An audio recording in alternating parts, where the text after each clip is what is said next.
Olá, bem-vindo ao nosso canal. Hoje nós vamos falar sobre teologia da prosperidade. Mas antes eu queria te pedir para se inscrever no nosso canal, curtir o conteúdo e compartilhar com quem você quiser.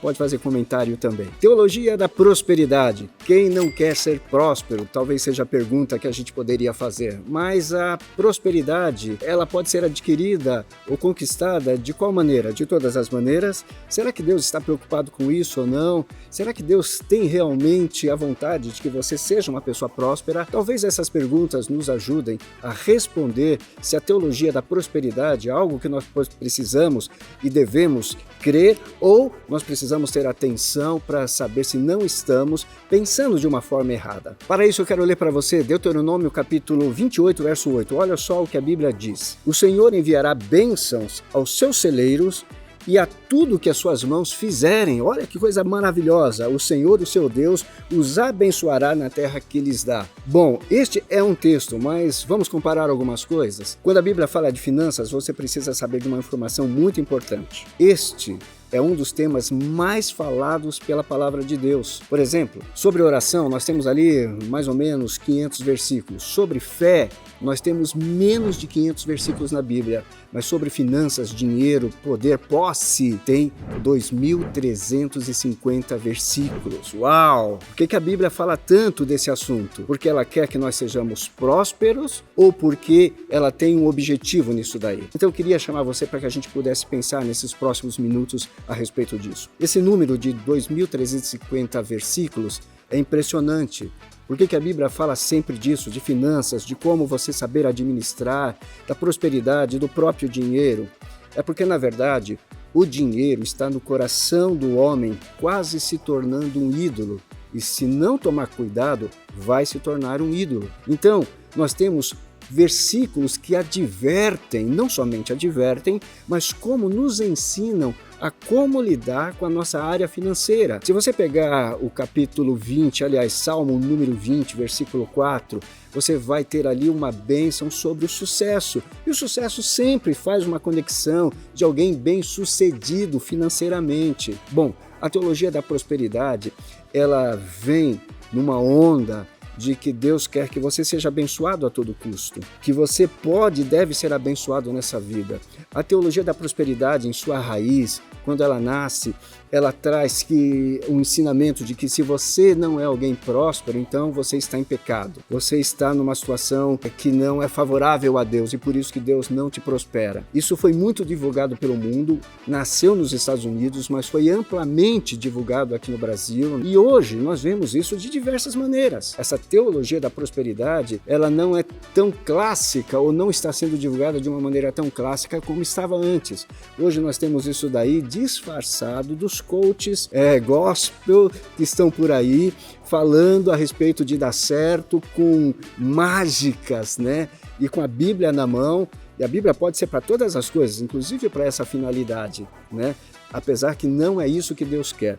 Enfim, hoje nós temos diversas situações, nós temos diversas máscaras atrás do mesmo produto. Você deve ser próspero em Deus. Bom, a gente precisa olhar a Bíblia como um todo e usar a Bíblia da forma correta também. Quando nós olhamos para os homens mais importantes da palavra de Deus, nós não vemos isso. Nós não vemos, por exemplo, o apóstolo Paulo terminando com a sua super casa. Não, nós vemos o apóstolo Paulo terminando a sua vida numa prisão. Nós vemos ele pedindo que o seu amigo traga a capa. Nós não vemos a herança que Paulo deixa como família. Nós vemos Paulo pronto para morrer por causa do Evangelho, este Evangelho que ele viveu a vida toda. Você vai pegar nas suas cartas, vai vê-lo fazendo tendas para se sustentar, vai perceber que ele estava agradecendo quando a igreja mandava algum tipo de oferta para ele, mas nunca na vida do apóstolo Paulo, a gente pode estender isso aos outros também, João morreu preso. A tradição diz que Pedro morreu crucificado. Então a gente não vê na história primitiva nada disso, muito pelo contrário. Atos capítulo 2 vai dizer que eles compartilhavam. Então isso traz uma reflexão para nós. A teologia da prosperidade, ela mais do que qualquer coisa, ela trabalha com o nosso ego, com o seu ego. Quero mais, quero mais. Por isso ela se torna muito atrativa. As pessoas não buscam mais Deus, mas as pessoas buscam aquilo que Deus pode dar, seja o que for. Né? Prosperidade não significa só dinheiro. Às vezes ela quer se dar bem no relacionamento, ela quer se dar bem na sua profissão, ela quer se dar bem com a sua empresa. E tudo isso envolve um tipo de sucesso perseguido pelas pessoas. Mas é isso que a Bíblia diz, que a gente só é feliz se a gente tiver um tipo de sucesso aqui? De jeito nenhum. Quando Paulo, apóstolo, compara só a própria vida religiosa, ele tem um currículo fascinante, que deixaria qualquer líder religioso judeu, assim, de boca aberta. Mas ele diz o seguinte: tudo isso eu deixei de lado, tudo isso eu considero como refúgio, porque eu tenho algo maior, que é aquilo que está em mim, que é o Senhor Jesus Cristo, o Evangelho do Senhor Jesus Cristo. Então o apóstolo Paulo e o Novo Testamento nos dão direcionamento, e o próprio Jesus nos diz isso, porque aonde estiver o seu coração, né, também estará o teu tesouro. Por isso ele diz, o teu tesouro precisa estar no céu. Nós precisamos lembrar que nós estamos numa vida passageira, que por mais que nós possamos fazer alguma coisa aqui, isso daqui tudo vai ficar. Isso daqui não nos acompanha para outra realidade que nós viveremos após a morte. E por isso que nós não podemos viver e nem acreditar em algo como se nós devêssemos ser prósperos aqui. Isso não vai acontecer com todo mundo. Alguns vão pela capacidade que Deus lhes dá de administrarem, de fazerem bons negócios, mas outros não, simplesmente porque não funciona assim a vida. Então, o que nós precisamos não é a teologia da prosperidade, aonde quer embutir no coração das pessoas que é possível todo mundo ser bem-sucedido. Não. Eu lembro João 16:33, quando Jesus diz: no mundo vocês terão aflições. Uau! Tudo que a gente não quer é isso. Nenhum tipo de dor de cabeça, nenhum tipo de aflição. Ninguém quer passar um perrengue na vida. Todo mundo quer estar bem. Então eu não posso crer numa teologia que feche os meus olhos para os problemas que existem. Eu preciso, na verdade, estar com os olhos abertos, porque se eu sou abençoado nessa vida, é justamente para cuidar daquele que não foi abençoado. É para levar pão ao faminto, água ao sedento, visitar o que está enfermo, visitar o que está aprisionado, ajudar. A bênção que Deus me dá nunca é para mim. Nunca é para um status, seja nas redes sociais, seja um status pessoal, na minha sociedade. A bênção que Deus me dá, a prosperidade que Deus me dá tem a ver com o reino. Então eu sou próspero e essa prosperidade abençoa outras pessoas. Isto é uma verdadeira teologia ou teoria da prosperidade.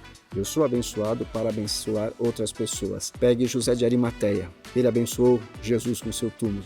Pegue as mulheres que sustentaram o ministério de Jesus. Eram prósperas e abençoavam a vida do Senhor Jesus Cristo. Pegue como exemplo a ser seguido as igrejas do Novo Testamento, as igrejas da Macedônia, que Paulo disse: olha, vocês da pobreza de vocês tiraram o que não tinha para suprir as necessidades daqueles que precisavam.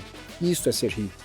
Isto é ser próspero, é saber que o Deus Todo-Poderoso está conosco em todas as situações. Então, palavra de Deus, fique na palavra de Deus, permaneça na palavra de Deus e espere ser abençoado segundo a vontade de Deus na sua vida. Mas não fique sossegado, vá estudar, vá trabalhar, tenha os seus objetivos e entregue tudo a Deus. Salmo 37:5. Entregue seu caminho ao Senhor, confie nele e ele fará o que for necessário. Deus os abençoe.